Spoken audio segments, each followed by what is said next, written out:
Este es el video parte 2 de la historia de la educación especial. Como ya lo vimos, en algunas civilizaciones antiguas tenían un pensamiento mágico y un pensamiento religioso.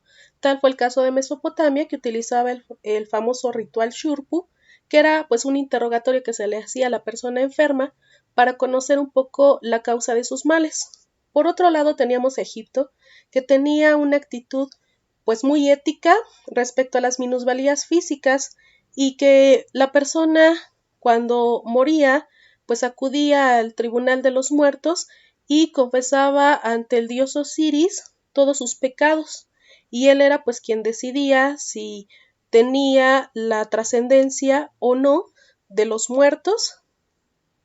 Y por otro lado teníamos a Grecia, que pues le daba mucha importancia a la inteligencia, a la fuerza física, a la belleza, y pues las personas que tenían alguna deformidad física pues no tenían un derecho a vivir. Y viene Hipócrates a revolucionar un poquito con sus ideas respecto a que la causa de la enfermedad es debido a la ausencia o a tener demasiado cierta sustancia, a lo que él llamó la teoría de los 4 humores.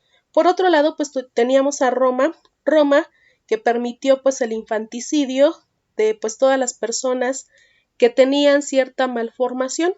Preferían pues matarlos o abandonarlos pues para evitar que pues se propagara un poco más la enfermedad, ¿no? Después pues viene la etapa de la Edad Media, que abarca del siglo IV al siglo XV. En el caso de la Edad Media, inicia desde la caída de Roma. Roma fue conquistada por los pueblos germanos, a los que, se les conocía como los famosos pueblos bárbaros, que pues empiezan a organizarse y a dividir un poco lo que pues fue el reino romano. Por otro lado está en España el reino visigodo, teníamos en Portugal a los suevos y en Francia pues teníamos al reino franco. En 1529 ocurre lo que es el famoso Concilio de Toledo en España. El tercer Concilio de Toledo se dio pues en la ciudad de Toledo, nuevamente en España, en el cual quedó sellada pues una unidad espiritual y territorial de lo que fue el reino visigodo de España, que pues oficialmente de ser arriano se convierte al catolicismo. Entonces por eso es que se lleva a cabo este concilio, en donde pues varios sacerdotes y obispos y gobernantes se reúnen para pues convertirse en una religión que pues ahora ya es la hispano-romana. Establecían algunos jueces y obispos, se les pedía que investigaran y castigaran a los padres que mataran a sus hijos, con la idea pues de acabar un poco con los infanticidios que Roma pues ya había hecho. En 1572, el Concilio de Braga, en Portugal, comenzó a establecer ciertas normas contra la práctica de abortos y delicidios de niños adulterinos, es decir, de niños que nacían pues en alguna relación de adulterio, pues antes eran también matados.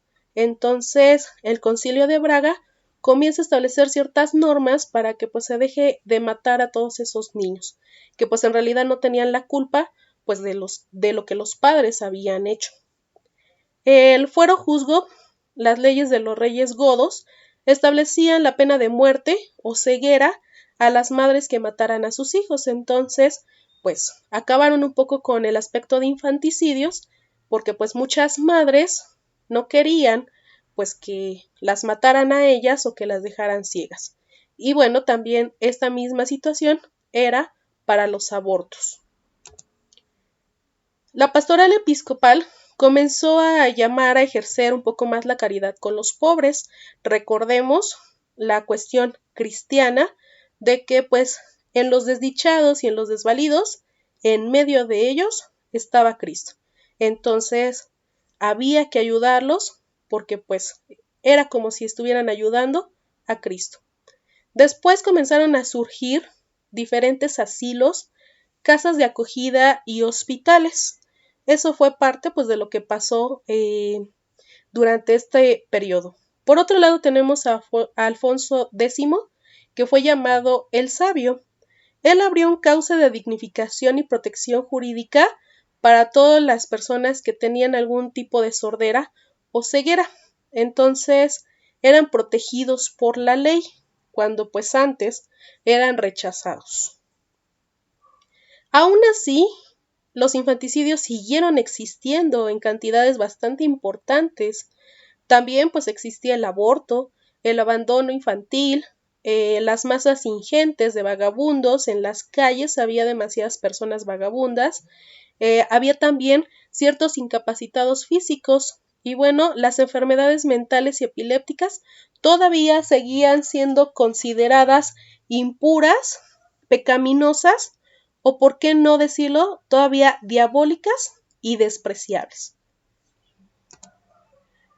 Después vino una organización que fue pues la Inquisición. La Inquisición pues era comandada por la Iglesia y bueno pues también castigaba algunas enfermedades hereditarias. Él decía más bien esta instancia decía que las enfermedades hereditarias eran arrastradas por un sentimiento de impureza innata, por cierta depravación que había habido o culpa que pues tenía la persona o sus padres y que pues también se asoció a la magia y a las prácticas de brujería. Entonces, pues si nacía un niño con cierta deformidad, pues la culpa era de que sus padres probablemente eran brujos o que eran magos y que estaban utilizando esos poderes y pues Dios hasta cierto punto los castigaba con un hijo pues con alguna deformidad o alguna deficiencia. También, desafortunadamente, esta Inquisición también hizo que muchas personas empezaran a quedarse minusválidos físicamente o psíquicamente. Entonces, imagínense el hecho de ser perseguidos por la Inquisición, pues provocaba ansiedad y provocaba pues algunas otras enfermedades psicológicas que pues empezaban a mermar en este pueblo de Europa, en estos pueblos bárbaros de los godos y los visigodos. En el siglo XII, en Prusia, las personas mentalmente afligidas pues eran encarceladas. En 1376, en lo que fue la ciudad de Hamburgo, en Alemania, pues empezaron a encerrar a todos estos afectados en una torre de la muralla llamada la jaula de los idiotas. En las imágenes podemos ver algunas carretas en donde eran trasladados o encerrados todas las personas que pues eran consideradas idiotas y más adelante se les llevaba pues a esa torre de la muralla en donde pues los metían y pues estaban en condiciones bastante insalubres. Los monjes Johann Sprenger y Heinrich Kramer, en su artículo El martillo de las brujas, afirman que cuando el paciente no encuentra alivio en los medicamentos, antes bien empeora con ellos, la enfermedad entonces era producto del demonio. Entonces, si la persona no se curaba con los medicamentos, pues entonces quería decir que la causa no era totalmente física, sino que pues al revés, ¿no? Era una causa de pues del demonio. En 1534, Sir Anthony Fitzherbert propone un primitivo test de inteligencia, demasiado primitivo. Él decía que pues se diría una persona tonta o idiota de nacimiento a aquella persona que fuera incapaz de contar o numerar 20 peñiques, de decir quién era su padre o su madre, como de saber su propiedad, de tal modo que aparente no poseer entendimiento o razón, ni para su beneficio ni en detrimento. Pero si su entendimiento es tal que conoce y entiende las letras y lee gracias a las enseñanzas o a la formación de otro hombre, entonces no puede decirse que sea un tonto o idiota natural.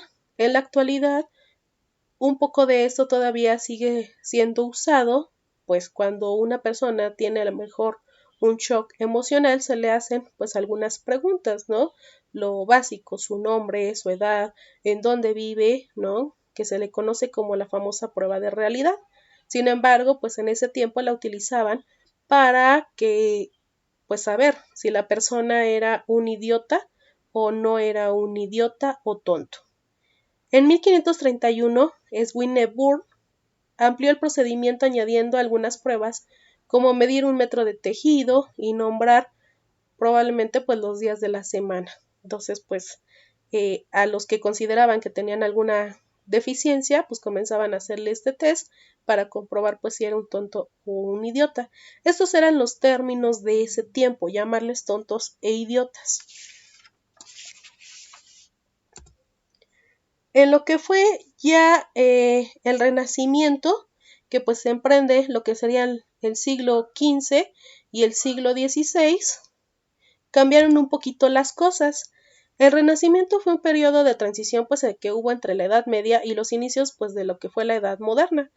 Produjo una total renovación en las ciencias, tanto naturales como humanas.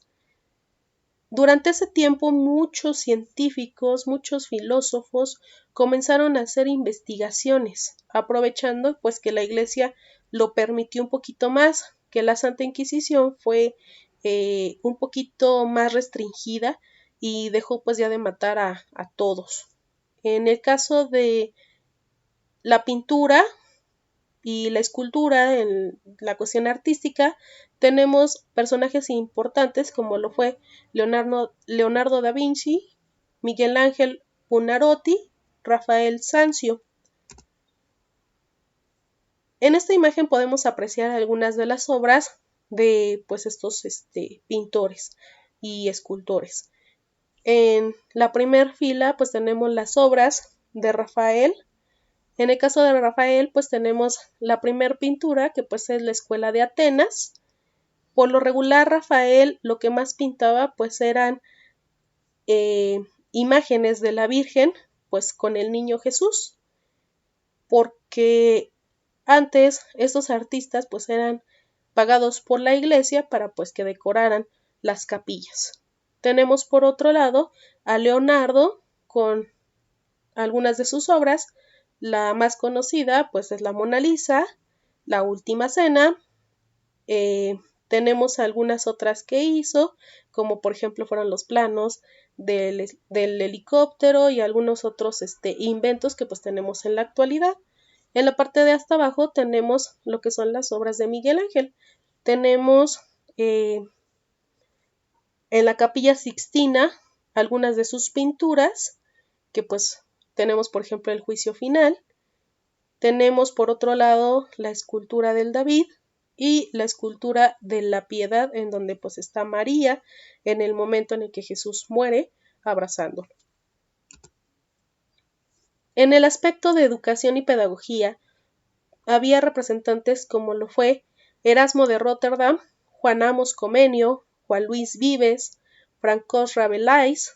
En el aspecto de filosofía, tuvimos a John Locke, a David Hume, a Thomas Hobbes, a Francis Bacon, a Isaac Newton, y por otro lado también tuvimos a Martín Lutero con la Reforma Protestante.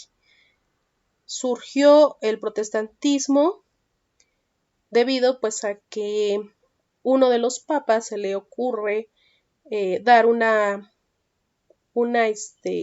indulgencia plenaria a un rey que pues se divorcia, ¿no? Y se casa con otra mujer, y el Papa fue quien los casa como tal,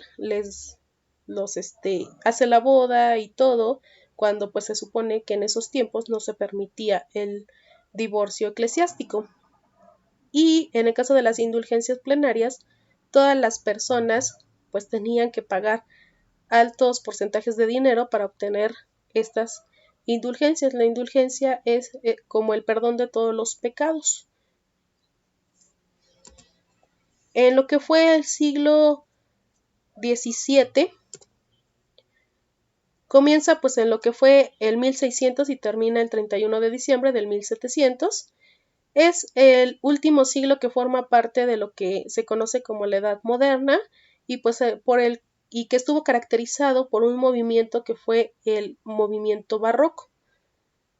La última parte del siglo pues español, el siglo de oro español, en donde España pues comienza a obtener bastantes riquezas, el siglo de oro neerlandés y bueno, la predominación de Francia en Europa durante el reinado de Luis XIV. También durante este tiempo hubo una crisis muy fuerte que pues también dejó bastantes muertes y bastante hambruna, pues debido a que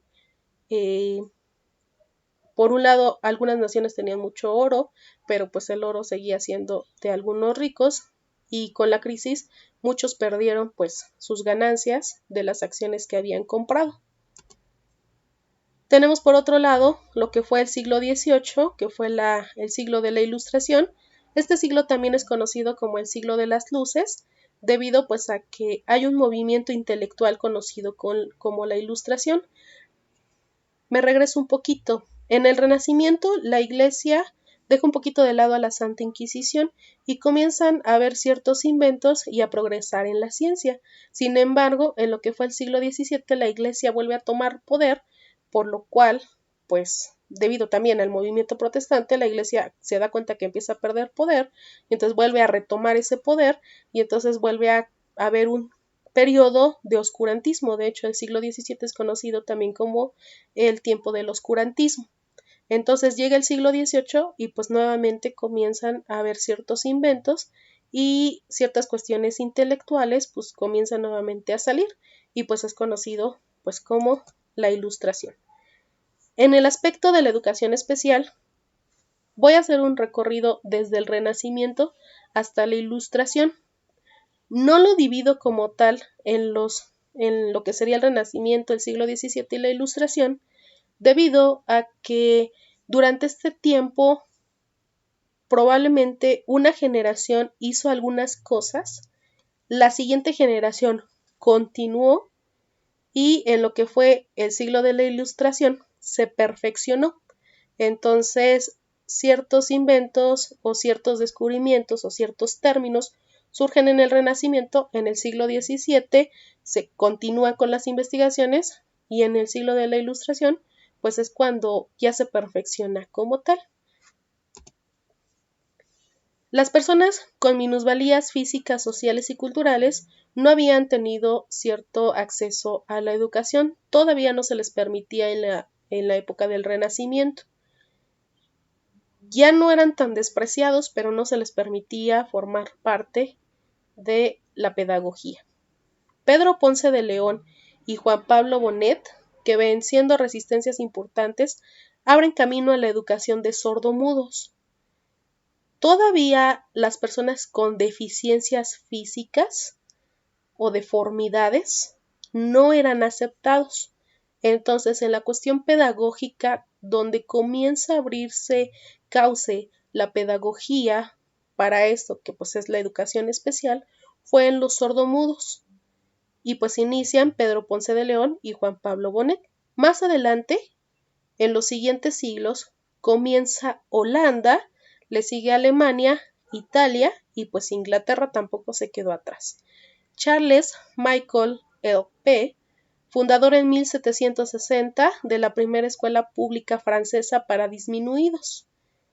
Funda esa primera escuela en Francia, siguiendo, obvio, las ideas de Pedro Ponce y de Juan Pablo Bonet. Georg Philipp Hardorfe, en 1651, crea una tablilla de cera para que las personas que no veían escribiesen en relieve. En la primera imagen podemos ver una tablilla romana. En Roma se utilizaban esas tablillas y este autor retoma nuevamente estas tablillas de cera para que pues se cree lo que pues era un poquito parte de la escritura en relieve. La persona invidente intentaba escribir en esa tablilla o al revés, la persona que sí veía escribía en esa tablilla y la persona invidente utilizando el tacto trataba de descifrar qué era lo que decía. Valentín Hauy, quien en 1748 funda la institución de ayuda en París, fue uno de los primeros en adoptar la escritura en relieve. Lo que hacían pues era que las letras quedaran bastante marcadas con la finalidad de que las personas invidentes pudieran pasar la mano y sentir la textura de esas letras. En el caso de la tablilla y en el caso de la escritura en relieve, las problemáticas que tuvieron fue que cada uno realizaba su letra de diferente forma. Entonces yo hacía mi letra de una forma y otra persona la hacía de otra. Entonces, pues esto lo vuelve más complicado de leer, ¿sí? El hecho de pues tener que estar interpretando cada una de las letras. Si a veces ni siquiera viendo podemos interpretar algunas letras de algunas personas, como por ejemplo los doctores, algunos doctores, a veces ni siquiera viendo podemos interpretar la letra. Entonces, imagínense lo complicado que sería pues que las personas invidentes pudieran interpretar cada uno de los tipos de letra de las personas. Lo hacía bastante complicado. Al darse cuenta Louis Braille de esta situación, crea lo que es el famoso sistema Braille. En 1526, Luis Vives, un pedagogo, publica un libro que pues es considerado uno de los tratados más acabados del programa humanista europeo sobre la ayuda al pobre y al necesitado. Luis Vives pedía que pues se le ayudaran a todas las personas pobres y necesitadas y pues que también trataran de integrarlos en la pedagogía. España publica lo que es la Ley Tavera en 1540. Esta era una ley que marcaba la atención asistencial al pobre y al necesitado. Es decir, que entonces todos estaban obligados a ayudar a los pobres y a los necesitados. A finales del siglo XVIII, en España, pues hubo un crecimiento de niños acogidos en hospicios, gracias a pues este tipo de leyes que se empezaron a promulgar y pues entonces empezaron a crear hospicios para todos estos niños pobres y necesitados. Por otro lado, tenemos algunos cambios en la filosofía. El racionalismo empírico de Bacon, de Hobbes, de Locke, de Newton y de Hume asentaron pues una nueva forma de ver la ciencia a través de un método pedagógico que hacía descansar todo progreso personal y cultural en la fuerza dinámica de la sensación y la experimentación. Entonces, ya no solamente era el hecho de que la pedagogía tenía que ser razonada, sino también otras formas de aprendizaje eran la sensación y la experimentación. A través de estas sensaciones y de realizar ciertos experimentos, la persona podía ser capaz de aprender. Esto permite que las personas que tienen deficiencias no necesiten necesariamente usar la razón, sino que también pueden desarrollar ciertas habilidades que los lleven a el aprendizaje o al conocimiento.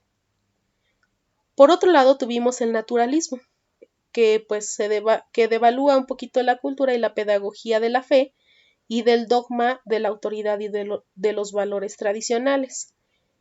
En este aspecto, el naturalismo decía que a través de lo que se ve o de la realidad es que entonces el sujeto tiene ciertas posibilidades de aprender.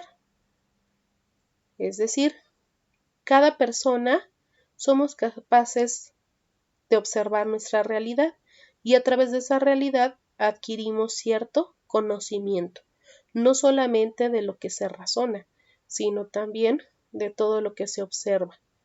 Y entonces, pues, Rousseau, Froebel, Pestalozzi, Condillac y Luke permiten todavía que las personas que tienen deficiencias puedan formar parte dentro de la pedagogía. En la edad contemporánea, en el siglo XIX y en el siglo XX, viene Félix Voisin en 1826. Él publica un texto en el que aboga por un tratamiento pedagógico de la enfermedad mental.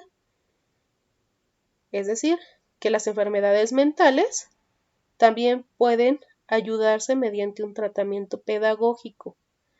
No es que la persona ya no sea capaz de aprender, sino la idea es que intente aprender lo que pueda. Y en 1830 saca a la luz una obra donde explica y casi por primera vez habla de un término que pues es la razón de ser de la asignatura, la educación especial. Entonces a Félix Boysen se le debe el hecho de comenzar a utilizar el término educación especial. En 1863 se crea en Halle, Alemania, las primeras clases especiales para niños inadaptados, es decir, las primeras clases o los primeros salones en donde asistían personas inadaptadas, que ahora ese era el término. En los siglos pasados hablábamos de tontos e idiotas. En esta etapa ya se habla de personas inadaptadas. Y bueno, en 1866, Stolzner y Kern fundan la primera asociación para el tratamiento de niños deficientes. Esto comienza a propagarse a nivel mundial y en Estados Unidos, en 1876, Eduardo Seguin funda lo que hoy se conoce como la Asociación Americana de Deficiencias Mentales. Ahorita, actualmente, todavía existe esta asociación que fue fundada en 1876 en Estados Unidos.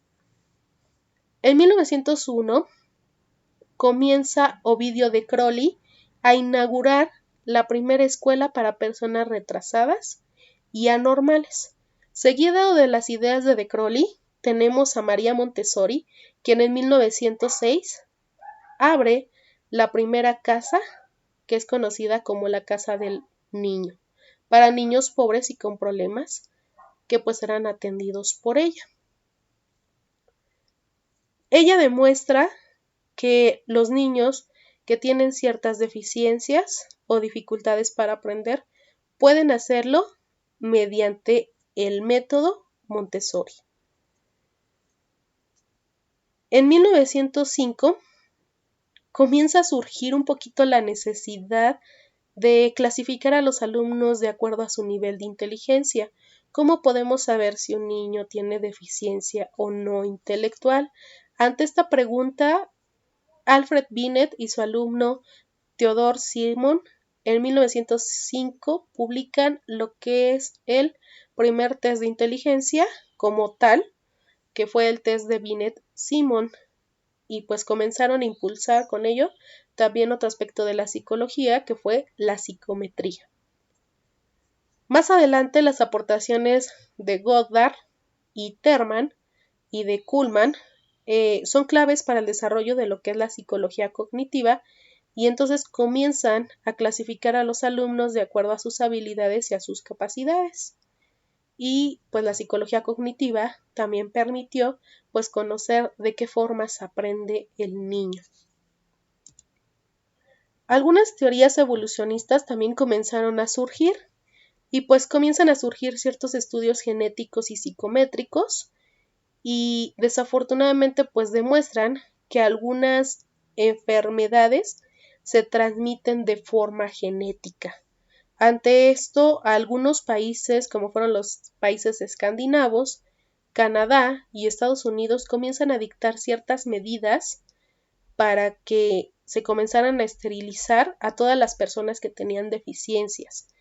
También, pues viene una prohibición del matrimonio y reclusión de estas personas en casas especiales para pues evitar que pues se reprodujeran y hubiera más niños con deficiencias.